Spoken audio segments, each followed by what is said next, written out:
I got so much motherfucking design on right now. Break it down, bring it back, make it clap. I got 3 old thoughts, new guap, wear that thing. Bitches on my line, and you know they come strapped. Hold up, what it not, 45, scope it catch like whoa. How you fucking with these hoes out? Assalamualaikum warahmatullahi wabarakatuh. Perkenalkan, nama saya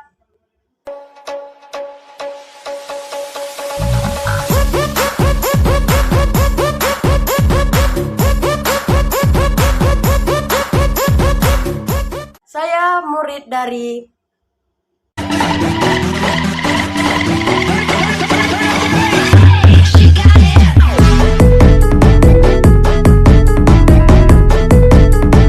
dan saya berasal dari istilah kate istri aneh lebih manis aneh bikin cicing tapi paling tepat kalau diterima berapa wajib kalau tentunya manis. Baiklah, tujuan saya di sini ingin menjelaskan judul materi saya yang berjudul perpajakan. Izinkan saya di sini untuk menjelaskan apa itu arti perpajakan.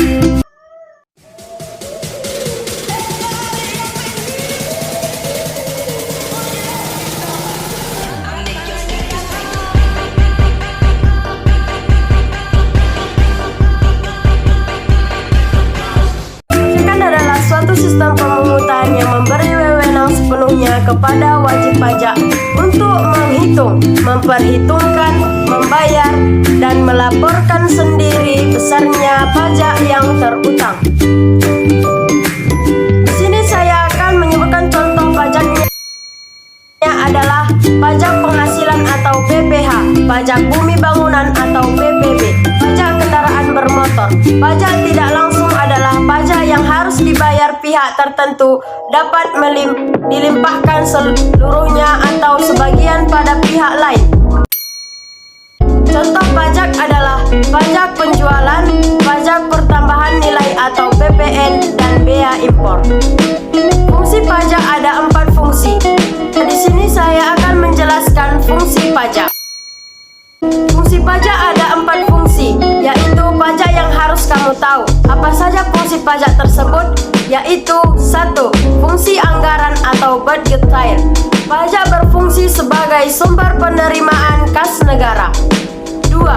Fungsi alokasi. Fungsi ini menekankan bahwa pajak harus digunakan untuk menandai atau menyediakan barang atau jasa yang dibutuhkan masyarakat.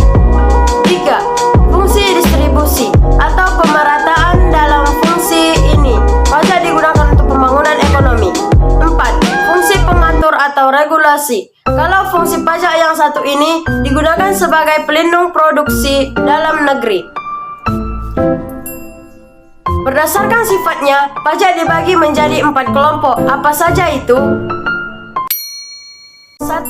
Tarif pajak proporsional atau sebanding. Tarif pajak ini memakai persentase yang tetap untuk setiap dasar pengenaan pajak.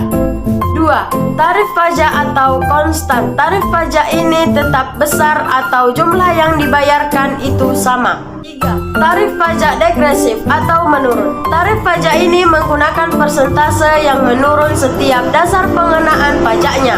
4. Tarif pajak progresif atau meningkat. Seperti yang sudah dijelaskan dengan contoh pengenaan tarif pajak kendaraan, bahwa persentase pajaknya meningkat untuk setiap dasar pengenaan objek pajak.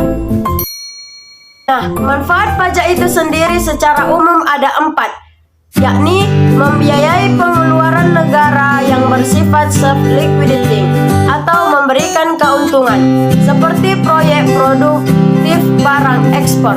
Membiayai pengeluaran umum seperti pembangunan fasilitas umum yang bisa dinikmati masyarakat.